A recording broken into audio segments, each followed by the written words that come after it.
I welcome to Dr. Kuldeep Bansal sir from ÅboAkademi University, Finland. So today he is our expert in the continuation of our expert lecture series.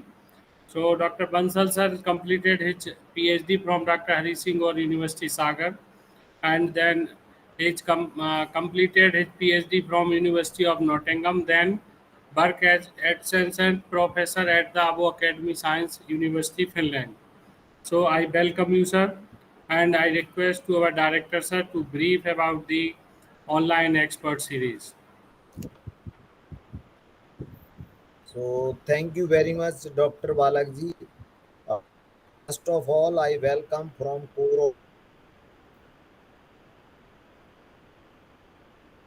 of my heart, Dr. Kuldeep K. Bansalji, and I am very happy to know that with Dr. H.S. Gauri Nagar, I am also alumni of the same university.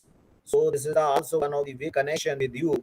We both are the alumni of the same institute, and I am very happy to know that you are doing the excellent work in their specific field. And today you are delivering the talk on the regulatory guidance for the polymeric nanomedicines and product. As you know that ISF College of Pharmacy start one of the ISF dialogue series under the IQAC, and purpose behind of this series to connect the people's young dynamic scientists from India as well as abroad, so that we can connect to each other and we have some of new ideas for the purpose of the commercialization. As we know that now the time is the gone, we can do the research work in a hidden form and up to the patent and the research work, or you can say publication of some article in the journals as well national as well as the international. Now this is the need of the today from all country, not only the India, everywhere. What are you performing need to the commercialize, and it will be the helpful to the society and the industry. So again, I welcome Dr. Kuldeep Bansalji for providing your very thankful to Dr. Balak Dasji for giving the opportunity to interact such types of the dynamic and young scientist, Dr. Kuldeep ji. And I just also want to inform Dr. Kuldeep ji, this institution, as you know that, one of the oldest private institute in Punjab, and we are running, here is the only pharmacy professional courses, and we have the good, you can say, research facility. More than we are running the 15 research project over here. So I hope that when the interaction with the personality to the Valakdas ji, we can also work some of the collaborative works. You can also share with your university what side we want to some collaborate and to be the professional research collaboration to each other, so that both country will be the take benefit, and both country ke other person those who are the involved, they also to be the benefited. So thank you very much, and over to Dr. Balakji. Thank you, respected director, sir, and I request to Dr. Kuldeep Bansal, sir. So please share your slide and continue the lecture. Okay, thanks a lot, Professor Gupta and Dr. Balak, for this opportunity. I'm very delighted that I get this opportunity to present not my work, but the general guidelines regarding the polymeric fields. So basically, I'm working in the polymer-based nanomedicines from last almost 12 years, and means as Professor Gupta mentioned, that when you spend so much time in the lab, there should be an objective that you should at least solve one problem available in the world. So the end goal should be that you should commercialize your research results, and that's where I think this talk is very important, because I will give an overview what kind of things you really need when you are aiming to commercialize your research results or uh, the product. So let me start sharing my slides.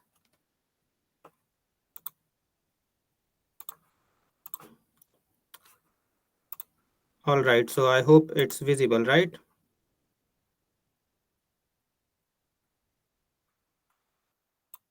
Hello. uh, Are you able Sir, to see it's my? visible. Okay, you can continue. All right, that's good. So yes, so the today's topic is regulatory guidance for polymeric nanomedicine products. So I'm more specifically talk about polymeric nanomedicine. Of course, there are so many different products in the market which are based on nanotechnology. More importantly, this lipid nanoparticle liposomes, they are doing quite good job in the markets and treating the peoples without having the harmful effects. So, but that's not my expert area. I mostly work on polymeric side, so I will limit myself in polymeric nanomedicines products. So, what I will talk about today is what are the nanomedicines, what are the polymers, what is polymeric nanomedicine, and then I will more specifically talk about European Medical Agency guidelines, as I'm based in Europe, so that is something I go through quite a lot. A similar guideline is also published by US FDA, and I'm very much hoping that Indian FDA should also follow this path and publish their own guidelines for approval of polymeric nanomedicines. Then I briefly talk about the challenges which we usually face while translating our research results into a product in the market. So, what are nanomedicines? So, basically, nanomedicines are the nanotechnological product where the size of your material range between 1 to 100 nanometers. So this is the specific definitions.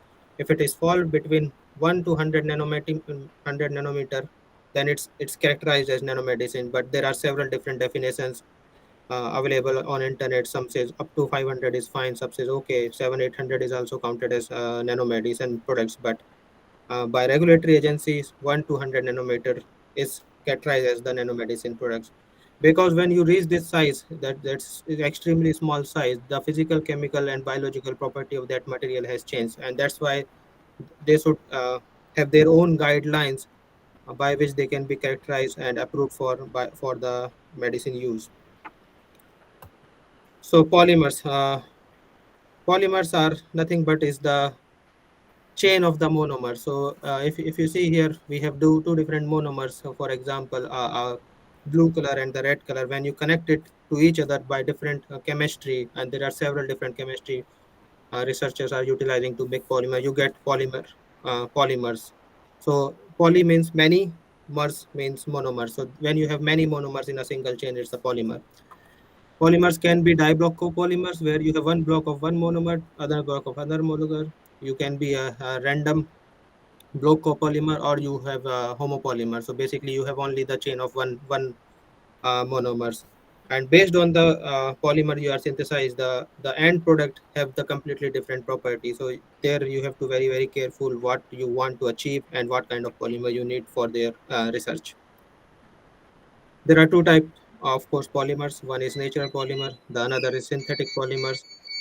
Natural polymers is of course you can get it from the nature's. Chitosan is an excellent example of natural polymer. But in synthetic polymer is the polymer which we synthesize in the laboratory.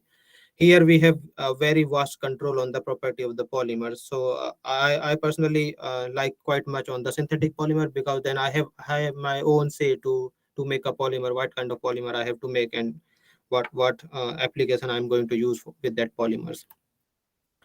So what how we synthesize the polymer? So there are two specific methods to synthesize the polymers in the laboratory. One is condensation or step-growth polymerization, where you react two functional monomers. So here in an example we have hexanedioic acid, which having the carboxylic acid at the end group, and then we have ethanediol, so which have the alcohol end group. When this acid and alcohol react, they make the ester bond, and when we have so many monomers of both acid and alcohol, you get a long chain called polyester or a polymer.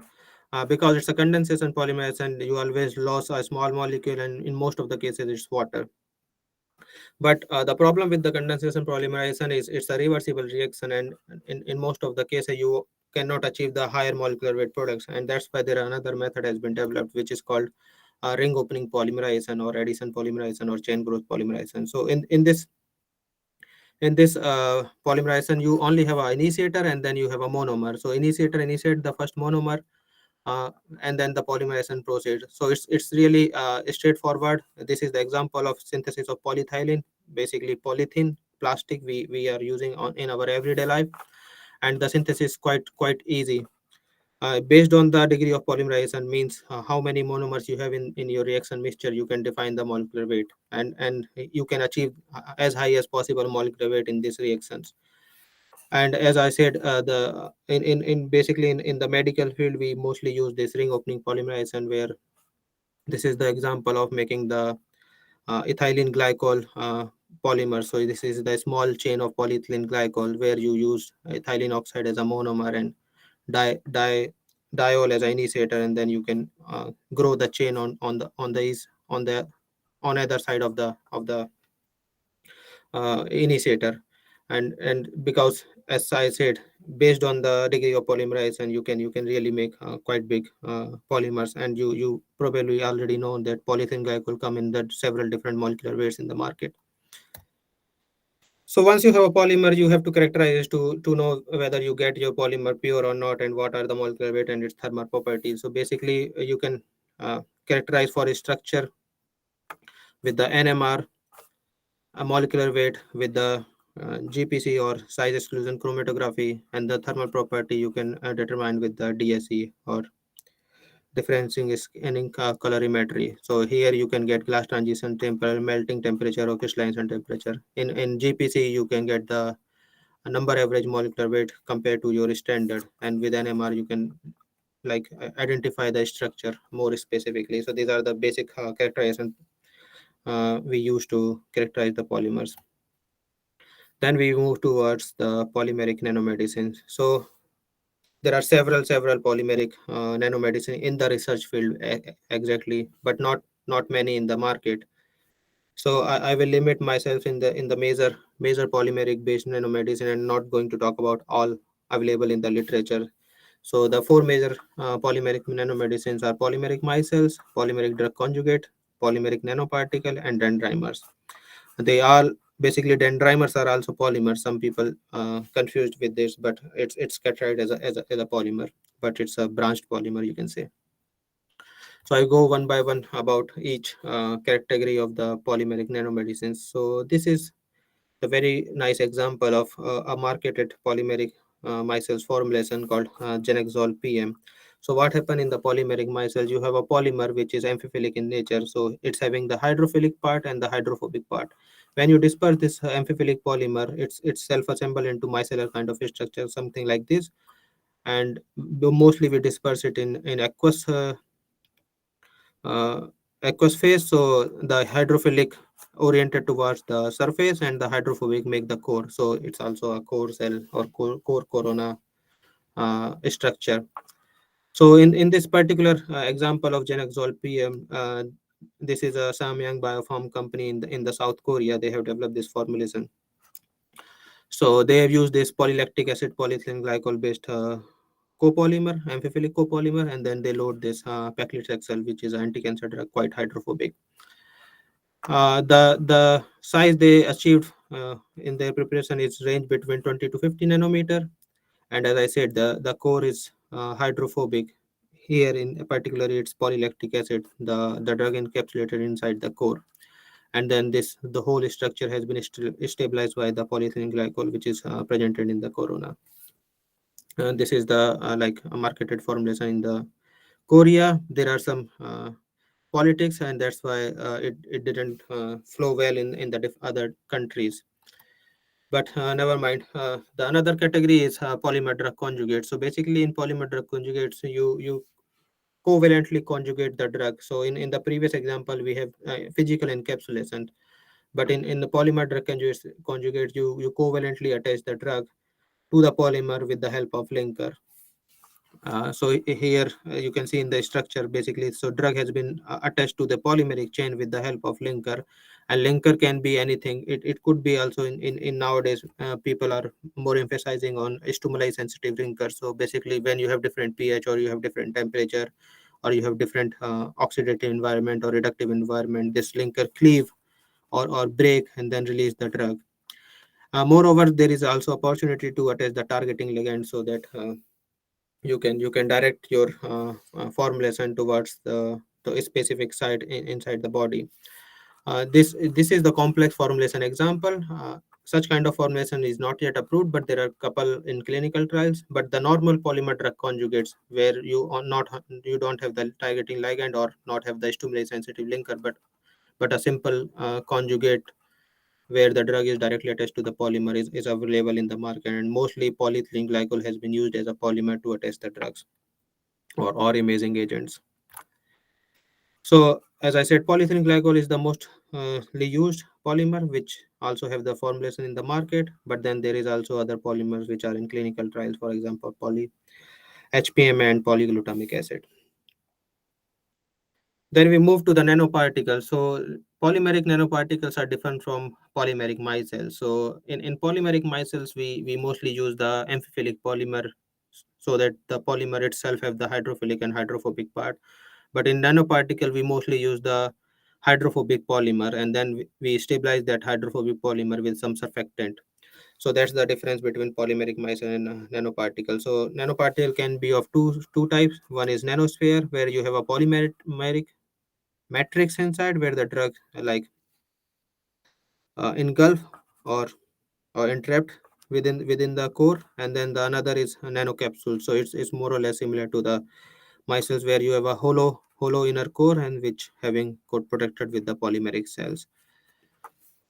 Uh, then we move to the dendrimers. So as I said, dendrimer is also comes under the category of polymer, because basically it's also attaching different monomers and making a chain. But because they are making hyper branch chain, so they have got their own name called dendrimers. So you can see here, this is the monomer which are attaching to each other, and then you have a different surface functional group, which could be sometimes it's polyethylene glycol to increase the safety of the formulation, or the retention time inside the body. It's also having the core, and then they have the initial space where you can encapsulate the drug.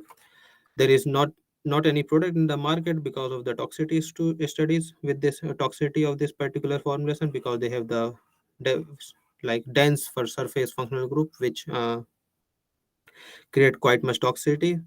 But I think there are some formulation for topical use available in some markets. So now we move to the regulatory formulation. So we know what are polymers, what kind of formulation you are able to make it. But then that's not enough. You have to prove that your formulation is good enough to be launched in the market. And that's why there are some regulatory agencies which can check your products. Mostly you have to document everything while you filing for the approval to those agencies.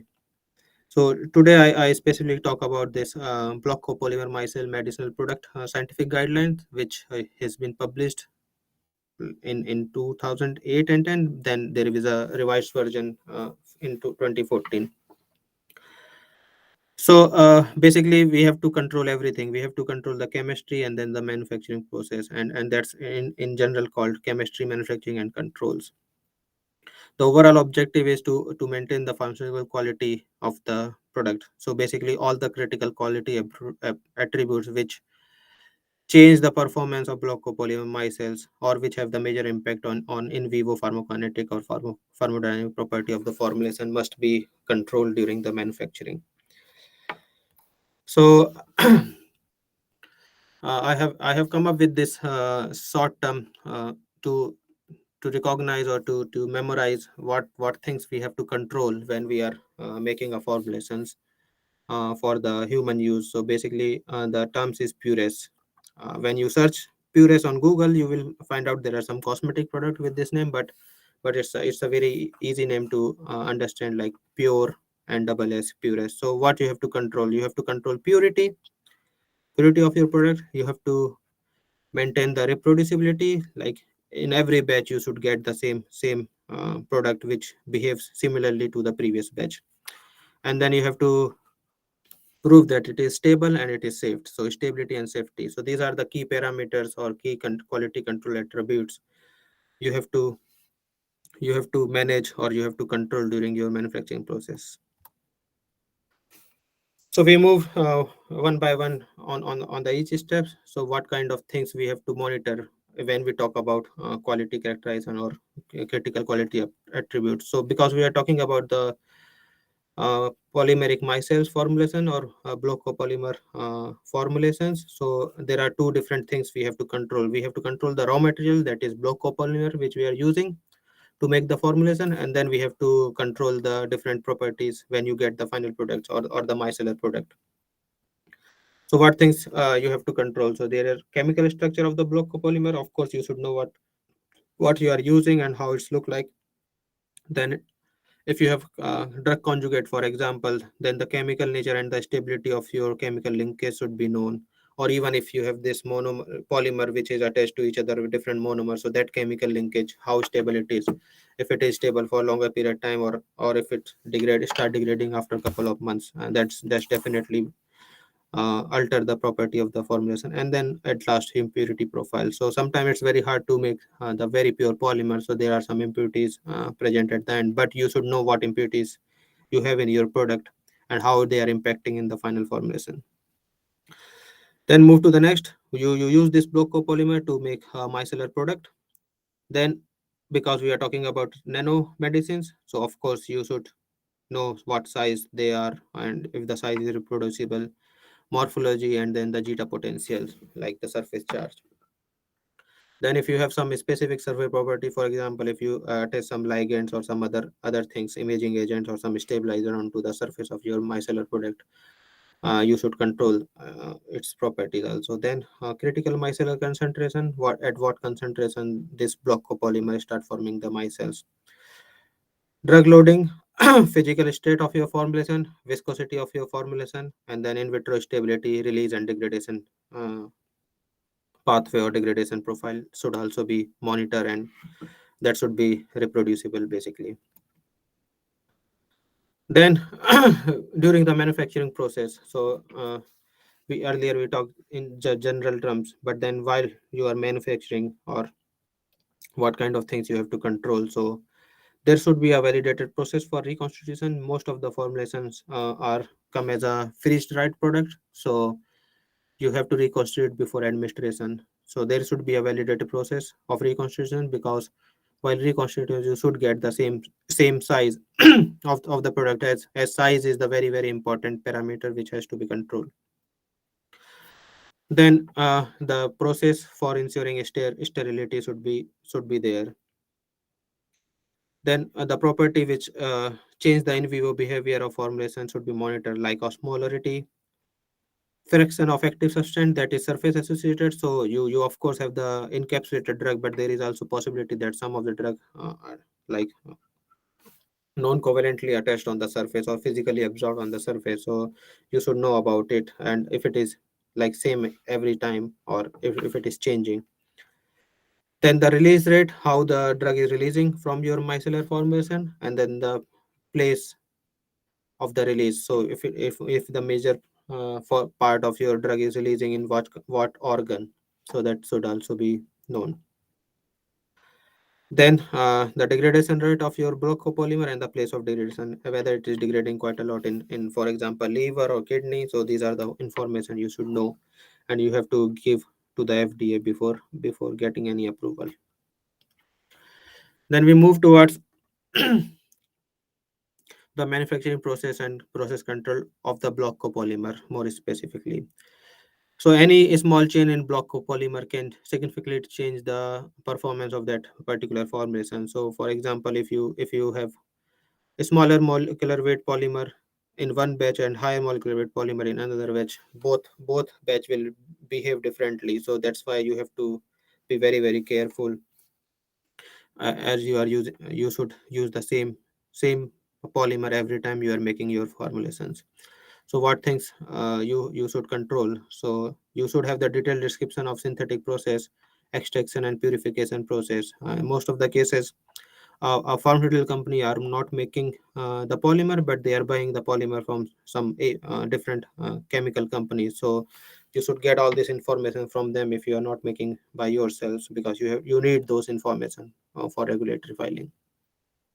Then the impurity profiles, all kind of impurity profiles should be known, and any byproducts, if there are during the macromolecular reaction, that should also be known. Then we move to the copolymer micelles product. So you should definitely have a validated micelle formation procedure. So there are several procedures we use to make micelles. Of course, choose one process which is coming best or making a best micelles for your own purpose, but that micelles procedure should be validated. So when you are following that procedure, you should get the same results, the same quantity of drug loading, the size should be the same, surface size should be same. That's why it says validated procedure. Then this quality attributes, as I said, if you have the validated formulation procedure, you should get the same size or the formulation appearance, like transparency, how if it is cloudy or if it is clear, and if you are getting the same formulation. And it's also like suggested that you should follow the quality by design formulation approaches outlined in ICS guidelines like Q8 and Q11, so that you maintain the quality of your manufacturing process. Then we move to the stability. So we talk about reproducibility. Then the purity. Then we have to prove that your formulation is stable. And because there is not a specific, very specific guidelines for the nanomedicine, but it's possible that you can follow the ICSQ1A guideline or R2 guideline to demonstrate the stability of your formulations. So stability you have to demonstrate in two parts. So one is physical stability, another is chemical stability. So in physical stability, you have to demonstrate the micellar size, and they are staying same during the storage. Then if there are any secondary aggregation is forming, and if there are some secondary aggregation, what size and how long they are taking to form, and how they are affecting on the final property or the pharmacological activity of your formulation. Then release of your incorporated drug or conjugated drug. So when you are like, of course, there is not possible that you straight away make the formulation in the company and then send it to the hospital for the direct admission. It go through the several transportation chain, and then it will be shelved in the pharmacy for a couple of months before it will be used. Sometimes it's a year or 1.5 year before it will be used in a patient. So that's why you definitely have to know the physical stability, and based on that you could like define the expiry date of your product. In terms of chemical stability, the stability of your active substance, your drugs, and then the stability of your block copolymer, if the polymer is remain intact and during the entire durations, or if it's degrade. And then the stability of course, if you have the polymer-drug conjugate, then the stability of that linker or the active substance when it is in the form of conjugate. So when you prove the stability, then we move to the safety side. So safety can be done in the two parts. So one is preclinical, and then the another is clinical. So preclinical is basically we do the studies in the animals, and majorly we follow the pharmacokinetics and pharmacodynamics of the substance, and also determine the safety based on that. So in the pharmacokinetic parameters, we have to, of course, establish the Cmax, maximum concentration, half-life, and the area under the curve for active substance in the blood, plasma, or serum, whether the drug is free or in the conjugated form. Then we have to prove, or we have to establish the distribution of block copolymer micelles in different organ and tissue, and up to what extent they are depositing, and what route of administration you are like following, and if there are any changes in the distribution if you are, for example, giving parenterally or orally. Then you must compare the pharmacokinetic parameters of your formulation with the active drug substance as it is on. So if there is any improvement, you must demonstrate, because when you are making some complicated formulation, you should have some evidence that you are making a better formulation compared to the free drugs. So that is something you also have to prove. Then any protein and cellular interaction between the block copolymer micelles when they administer intravenously should be established, and then the metabolism and excretion pathway of the active substance should also be determined and documented.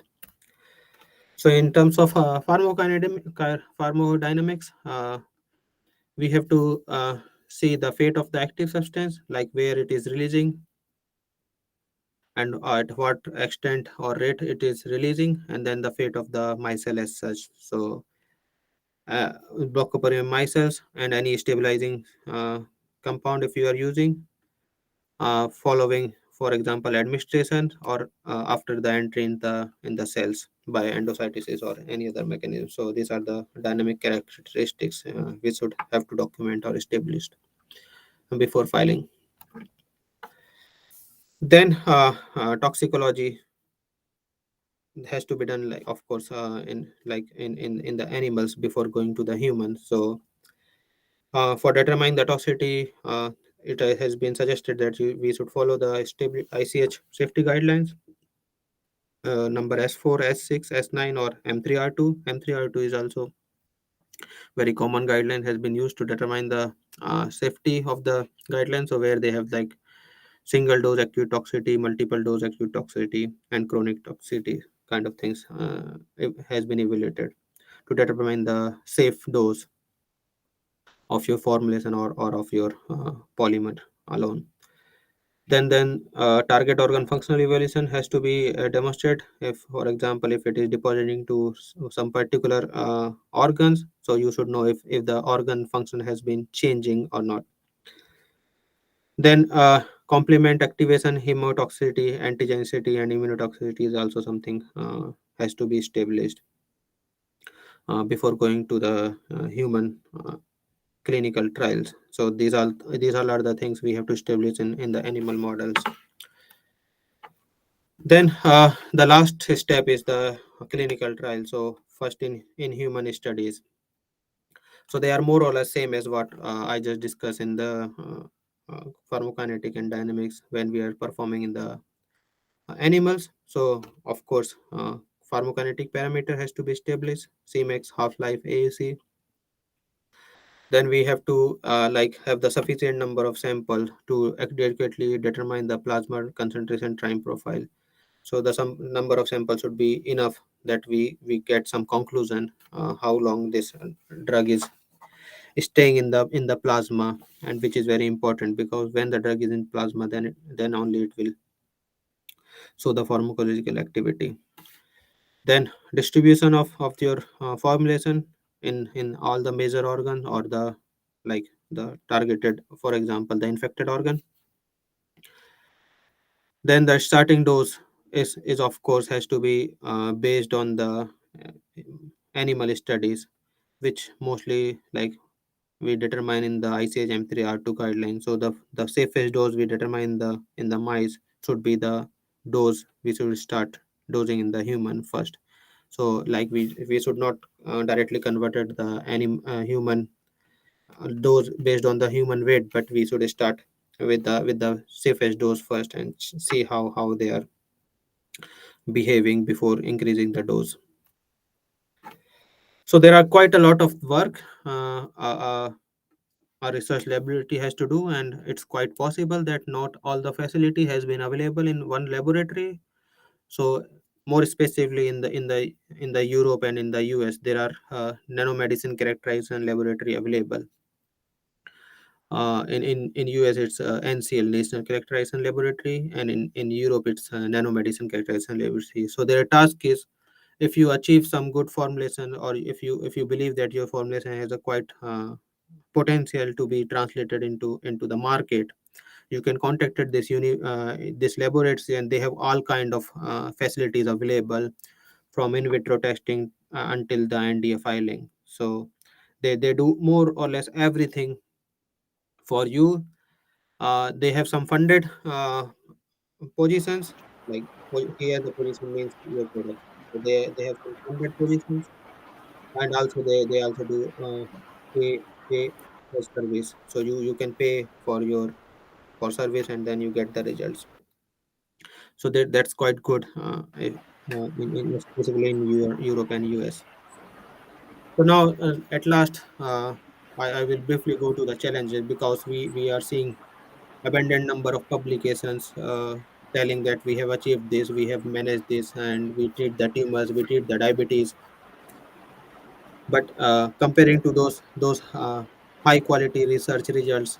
We couldn't see any product in the market, so there are several challenges which has to be alleviated before moving to the clinics. So first is complex manufacturing, which is very very important. So all these nanomedicine products are being manufactured by specific methods, and that are complex. Pharmaceutical company do not have the ability to reproduce those formulation. Then batch to batch reproducibility is very very critical, and in most of the cases it hasn't been achieved. Stability of formulations. Okay, you made the formulation but in most of the cases what we do, we make the formulation and we test it straight away, but we never see that if it is stable after a month or 2 months or 5 months, and that's really affect the performance.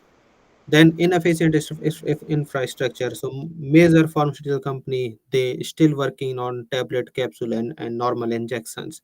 So they have the capacity, they have the infrastructure for making a large batches of, for example, capsules, hard soft gelatin, it doesn't matter, or emulsion or suspension, but they do not have the capacity to make this nanomedicine. So that's where they have to invest quite high amount to develop those infrastructure, and that's where they are refraining themselves to go deep into this nanomedicine field. Then of course increased cost. We are making a specific formulation, the cost has been increased, and then there are time consuming regulatory phases, so it takes like 20, 50, 30 years before the formulation achieve in the market, and by that time it is quite possible some other APIs start performing well. So here I will I will give the example of a company which has been established by a very renowned scientist named Robert Langer. He's in MIT, and he developed a targeted formulation using PEC PLA Polymer Micelles. But at the end of the day, it didn't turn up well because of course they have get some good results, but at the same time there are so many monoclonal antibodies come into the market which doesn't require these specific formulations, and they come as a like breakthrough formulation, and that's why their company collapsed and bankrupted. Then last but not least, the in vivo behavior, which is not really reproducible in humans. So sometimes we get the very very nice results in the animals, but when we move to the humans, we didn't get the same things. So that's where also we are quite much lacking in especially in the nanomedicines, because this size changed quite a lot. So in conclusion, at the end, I would just only say simplicity is the best way. If even if you are making nanomedicine, as simple as the procedure is, there is high chance it is very effective and it can translate it into nanomedicines. Yeah, thanks a lot for listening, and Thank you, sir. Thank you, sir, for very wonderful and informative session for the regulatory aspects and the problem associated with nanomedicines. So I hope this will be very beneficial for the budding researcher about the nanomedicines. And I request to all the listeners and viewers, if any queries and questions, so please put in the chat box, and after the consultation of our experts, we will reply soon. So on the behalf of ISFCP, I heartily thanks to sir for the giving your presentation, and with the permission of respected director sir, so we are going to end the session, and sir, you can leave now. Thank you very much. Thank you very much, Thank Dr. you. Kuldeep ji, and thanks to all. Thank you, sir. thank you.